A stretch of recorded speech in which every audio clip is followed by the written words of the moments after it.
Hey guys, it's Neselle. Thank you so much for taking the time to tune into this video, and if you guys are new to my channel, welcome, welcome, welcome. So today, as you can tell by the title, I have my my sixth Bath Body Works Empties video on my channel.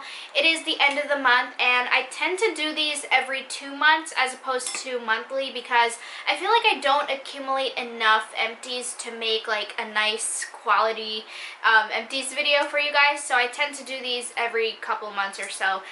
So yeah, that's what I have for you guys today. I have a whole bin. Let's see if I can do this without this falling. So I have a whole bin of stuff. I have a lot of candles, hand soaps. You guys know the drill. So without further ado, let's get into it.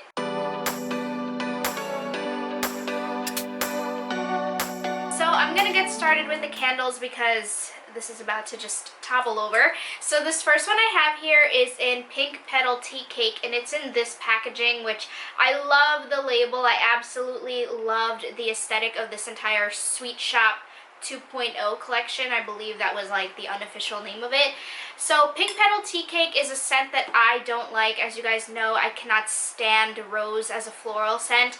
Rose is that one floral that I can't do. I just cannot do it at whatever the cost, whether it's like combined with a little something something, or if it's just, you know, like a little bit of a note in there. Regardless, I can't do rose. So I actually ended up getting this just for my mom because my mom, she likes this scent, and you know, when I burn stuff or when I melt things around the house, it can't just be what I like. I like to cater to all of my family members, so I went ahead and I just burned this one in the family room, and I was actually quite surprised because this one wasn't as headache inducing. It wasn't as strong and polarizing as I thought it would be based on cold sniff, and that really just goes to show that you can't judge the scent based on cold sniff. You really have to warm it or burn it to really like get the full effect. So this one was strong, but it wasn't as strong as I thought it would be. So the notes are pink rose petals, pound cake, and vanilla glaze.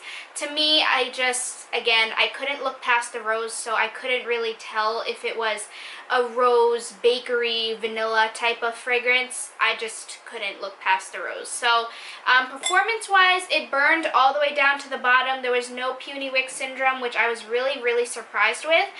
But it did discolor, and it got like that murky color as Bath & Body Works candles tend to do. So my batch code for reference is 8340AGA7. Would I repurchase this? Probably not, like I said, just because I'm personally not a fan of the scent.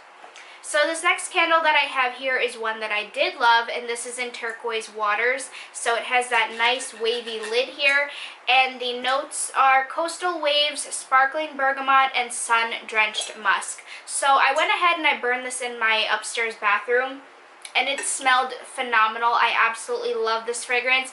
I don't know off the top of my head if this is a scent that they tend to bring out every single spring and summer season. I don't know for a fact, but I really like this scent. It was really suitable for the bathroom. It's just a really nice aquatic, very strong type of fresh and clean type of fragrance. Yeah, this is like perfect for the bathroom, and it did its job. It was very strong. Because like I said, I just put it in the bathroom, and it is a 3-wick, so sometimes like when you put an entire 3-wick in just like a closed off room, it can be a little bit too much, but for the bathroom area, it actually wasn't bad. It was just perfect. This next candle here is in Banana Split Milkshake, and this came out last year. Is it last year? Yes, it came out last year, last summer, and I have a backup of this, but I went ahead and I burned through this one right here. So this one did not have puny wick syndrome. It performed flawlessly, and I also forgot to mention that this one, the Turquoise Waters, also performed really well too. The batch code on this is 8127M8A1, and the notes are sweet banana, chocolate sauce, and cherry on top. So this scent I actually started burning last year, and then I stopped burning it and I burned the rest this year. I took a break with this because I wasn't really feeling it at the time. Not that it had anything to do with the scent itself, it's just my mood and what I was, you know, craving candle-wise. And this scent was really, really, really nice. It wasn't house filling, it was more on the moderate side, so maybe like strength throw wise a 5 to a 6 in my opinion with my environment. But the scent itself is really nice. It wasn't an artificial banana to me. I cannot stand that Banana Runts candy smell. I don't like that. It was a very creamy banana scent. I don't really get too much of like that milkshake vibe from this. To me, this was more of like a banana split sundae maybe. But I definitely did get like a sweet and creamy banana. There's no vanilla notes in here. There's sweet banana, chocolate sauce, and cherry. I got no cherry fragrance whatsoever, but again, it was just a very creamy dessert-like vanilla, I guess is like the best way I could put it. If they come out with this again, I will definitely repurchase it. I do have one more as a backup on hand, but that's like for collection purposes. This next one right here is in Cucumber and Lily, and I have a full in-depth review on this candle. I will leave a link to it down below as well as up here, so if you guys are interested, definitely go and check it out. So this candle performed amazingly. Again, no puny wick syndrome. The wick started to curl a little bit towards like the bottom, the second half of its burn, so I just had to be a little bit conscientious with trimming it and just being on top of it, but other than that, it performed really well. The wicks itself were very thin. They weren't like thick and rope-like. They were on the thin side, which again, I think contributed to its curling syndrome, but overall, the fragrance was really nice. Sometimes it was a little bit too much. I'm not gonna lie, sometimes it was a little bit headache-inducing, as I mentioned in my review, but overall, I really, really like this candle. Again, if you guys want my full in-depth thoughts on this, definitely check out my review on it, but this candle, I heard they came out with it in hand soap. I didn't get to pick it up in hand soap, but it's just a really nice, refreshing scent. I apologize if it seems like I'm running through this quickly. I'm using my vlogging camera, as you guys can probably tell by the quality, and this thing tends to like overheat and die right away, so I'm just trying to race against that. So this next one here is in Honeysuckle and Freesia, and I love the packaging. Look at this beautiful wraparound label. It's gorgeous. I love it so much.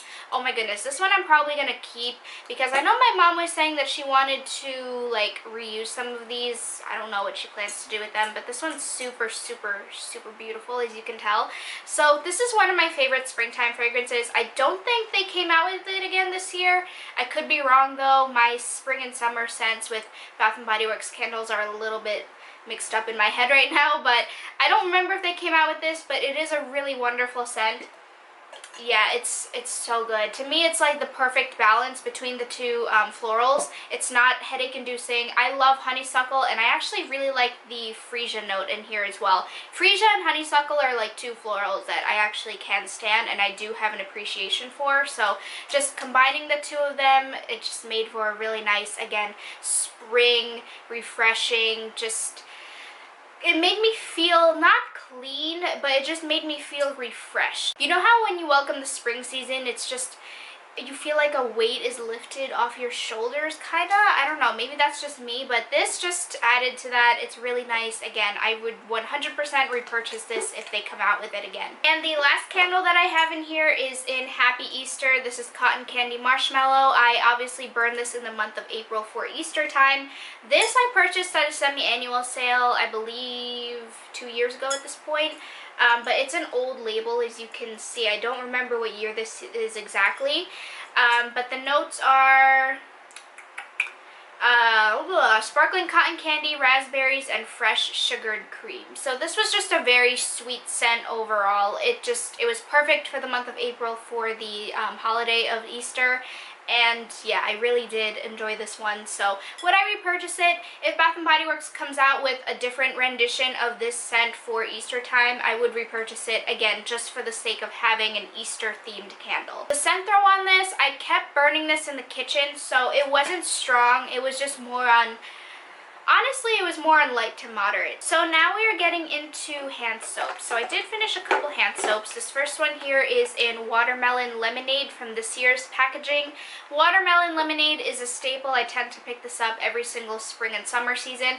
I tend to use this as a transitional from spring to summer, but I was just craving this early on in the springtime, so that's why I just went ahead and I used it up. But it's a really, really, really nice fragrance. It's honestly a classic at this point. We all know what watermelon lemonade smells like. This next hand soap is in the Happy Easter label, and this is in First Bloom, and it looks like this. Again, I put this out in the kitchen for the month of April for Easter, and it was really nice. This is very florally. I mean, of course, it's scent is First Bloom. So it's peony, petals, and fresh spring lily. So very floral. Not my cup of tea, but again, I just wanted it for the label mainly. So it wasn't bad. I mean, you know, you're only washing your hands with it. It's not like a candle where it's like scenting up the entire house. So that one was good. I tend to purchase whatever Easter labeled hand soaps they have for the year. This next one is in Coconut Lime Verbena. This is an online exclusive. This scent is very nostalgic for me because my second grade teacher, this was her signature scent. She loved Coconut Lime Verbena, so this was like, it just brings me back to like the time of Bath Body Works back in the day, like before 2010. So this is just very nostalgic for me. I put this in the upstairs bathroom and I really loved it. This is one of my classic favorite Bath & Body Works fragrances. And this last hand soap that I have in here is in Cranberry Peach. So this came out this past winter season, and it's sweet peaches, tart cranberry, and gala apples, or gala apples. I hear it pronounced two different ways. This scent was actually not my favorite. Now, you guys know I love peach. I love peach and mangoes. Those are my ultimate spring and summer fragrances. But for this one specifically, I'm not sure if it's the specific combination of the peach with the cranberry that I just wasn't a fan of. But this scent, it was very tart, which is to be expected, but simultaneously it was just okay to me. Would I repurchase this? I honestly don't think I would. I have some body care items in here. This is a body lotion in Forever Red, and I went ahead and I picked this up this past Black Friday season. I actually did not use this up myself. This is my mom's empty, but she always gives me her empties to include in my empties videos. So yeah, this I did not purchase. I did not use this myself. It's not my favorite Bath & Body Works scent, but my mom actually really liked it. So would she repurchase it? Yes. Would I repurchase it? No. This next one is my empty, and this is the Peach and Honey Almond Shower Gel. I love this scent so much. It's one of my ultimate spring fragrances from Bath & Body Works. If you guys watched that video, I will leave a link to it up here and down below. Basically just me explaining to you my top spring Bath & Body Works fragrances, and this is one of them. I love it so much. It literally smells like a peach cobbler. It's amazing, and I'm pretty sure I saw on Instagram somewhere that this is coming back for this summer semi-annual sale, so I'm so excited. I definitely need to stock up on it because I don't have any more of this left in the shower gel, so this is the only one that I had. So of course I'm definitely repurchasing that. That is one of my favorites. This next item, I know it looks like it's not really empty, but I promise you I tried squeezing it and stuff and I can't really get much out of it, and plus I'm just ready to be done with it. This is the Coco Shea Honey Ultra Conditioning Sugar Scrub. Now, I really like this. I really liked it. It was very thick and rich and lathering, but it was also like the exfoliator itself, like the beads, they were very abrasive, which I love. I love very abrasive, very rough exfoliators because I feel like they're doing something to my skin.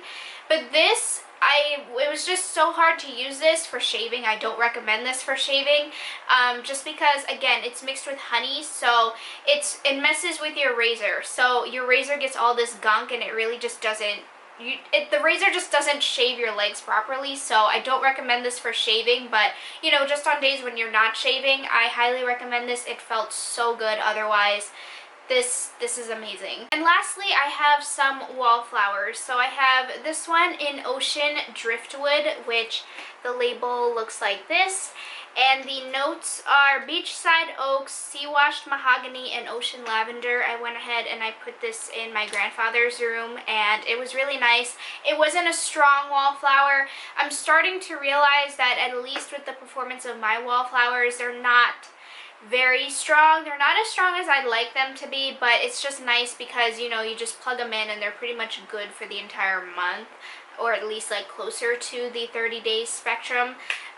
But you know, for what they're worth, it's really nice to just plug them in and not really have to worry about them. But I will say, because someone asked me in the comments a while ago, I will say that I don't have the best experiences with wallflowers longevity-wise. It's not that the units themselves burn out easily, because they don't. They last me forever. But the scent itself, either I become nose blind to it, but I just don't really smell it as strongly as I'd like. So this next one is in honeysuckle, which is really, really nice. This is just a straight up honeysuckle fragrance. Again, one of my favorite florals, so of course I had to put that. I went ahead and I plugged that in my grandfather's bedroom right now. This next one is in Seaside Days, which looks like this, and I put this in the downstairs powder room, and the notes are sparkling bergamot, orange blossoms, and coconut milk. This one's really nice. It's a really nice, again, aquatic fragrance. It's not so much of a beachy fragrance. Like, when you smell it, you can think of, like, salty air, beachy, but it's not the beachy scent that I don't like, because I'm actually, like, somebody who doesn't like beachy scents, like that salty sea air type of thing. Like, I'm not really into that. I don't know if it's just because I personally am not a beach person. I don't know, but that scent I'm like, not my favorite. And this last one that I have here is in Sun-Drenched Linen. And this one I went ahead and I placed in my parents' bathroom, and this is Cool Cotton, Crisp Apple, and Soft Musk. So those are all the wallflowers that I have plugged in for the past couple months and that I've actually used up. So I believe that's everything. That is everything. Those are all of my Bath Body Works empties for the past couple months. Thank you all so much for taking the time to watch this video. I love you guys, and I will see you all in my next video. Peace.